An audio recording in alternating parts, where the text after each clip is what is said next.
भारत में सरकारी मुलाजमीन और पेंशन हासिल करने वालों के लिए 8वें पे कमीशन की खबर इस वक्त सबसे ज्यादा जेर बहस मौजू बन चुकी है। लाखों सरकारी मुलाजमीन को उम्मीद है कि इस कमीशन के जरिए इनकी तनख्वाहों और अलाउंसेस में बड़ा इजाफा होगा। आम तौर पर हुकूमत हर 10 साल बाद एक नया पे कमीशन तश्कील देती है जो सरकारी मुलाजमीन की तनख्वाहों, पेंशन और दिगर माली सहूलियात का जायजा लेकर नई सिफारिशात पेश करता है। इससे पहले 7वां पे कमीशन नाफिज किया गया था, जिसके बाद अब 8वीं पे कमीशन का इंतजार किया जा रहा है।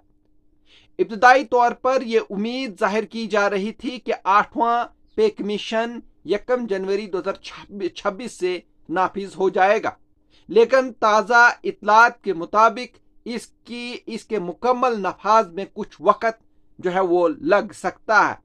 माहिरीन के मुताबिक पे कमीशन को अपनी सिफारिशात तैयार करने के लिए माशी हालात का जायजा लेना पड़ता है। सरकारी मुलाजमीन और पेंशनर्स की राय लेनी पड़ती है और मुख्तलिफ महकमों से मुशावरत भी जरूरी होती है। यही वजह है कि इस अमल में आम तौर पर कई महीने लग जाते हैं और हतमी रिपोर्ट आने में तकरीबन 1.5 साल तक का वक्त भी लग सकता है। नाज़रीन, मैं आपको बता दूं कि भारत में तकरीबन 50 लाख मरकजी सरकारी मुलाजमीन और तकरीबन 65 लाख पेंशनर्स ऐसे हैं जिन्हें इस कमीशन से बराह रास्त फायदा पहुंच सकता है। इसलिए इस फैसले का असर करोड़ों खानदानों की माशी हालात पर पड़ सकता है। हुकूमत ने अब मुलाजमीन, पेंशनर्स और ट्रेड यूनियन से भी तजावीज़ मांगना शुरू कर दी है ताकि नई तनख्वाहों, अलाउंस और पेंशन के निज़ाम को बेहतर बनाया जा सके। नाज़रीन, मैं आपको बता दूं कि इतलात के मुताबिक मुलाजमीन अपनी तजावीज़ ऑनलाइन पोर्टल के जरिए 30 अप्रैल 2026 तक जमा करा सकते हैं।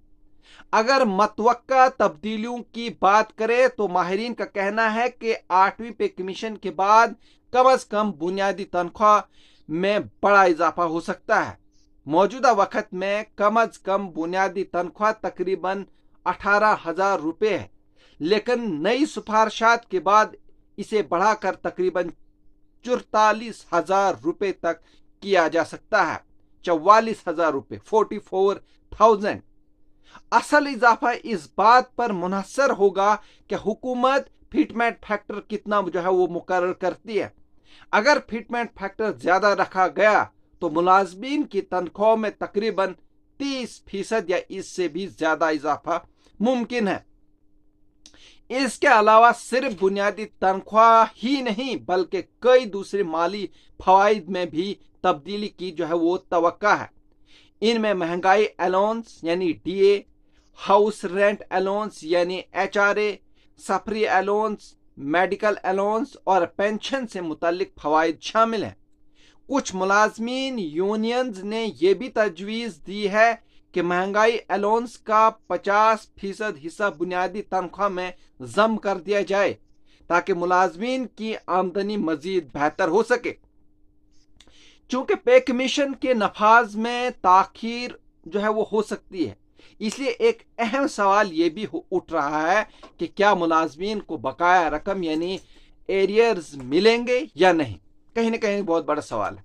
वहीं माजी के तजर्बात को देखते हुए इम्कान यही है कि अगर नई तनख्वाहें देर से नाफिज हुई तो जनवरी 2026 से लेकर नाफिज होने की तारीख तक की बकाया रकम मुलाजमीन को वो अदा की जाएगी। बाज़ अंदाजों के मुताबिक ये रकम कई मुलाजमीन के लिए लाखों रुपए तक भी पहुंच सकती है। जी हाँ, जो इनकी सर्विस और ग्रेड पर मुनहसर होगी। वहीं मजमूई तौर पर देखा जाए तो 8वां पे कमीशन भारत के सरकारी मुलाजमीन और पेंशनर्स के लिए एक बड़ी माली तब्दीली साबित हो सकता है। अगरचे इसके मुकम्मल नफाज में कुछ वक्त लग सकता है, लेकिन तवक्का की जा रही है कि 2026 के आखिर तक या 2027 के आगाज में हुकूमत इस पर हतमी फैसला ले सकती है। ताहम मुलाजमीन के लिए सबसे अहम बात यह है कि अगर अमल दरामद में ताखीर भी होती है तो इन्हें जनवरी 2026 से मिलने वाले इजाफी रकम यानी एरियर्स की शक्ल में मिल सकती है, जिससे इन्हें माली तौर पर बड़ा फायदा जो है पहुंचने की उम्मीद है।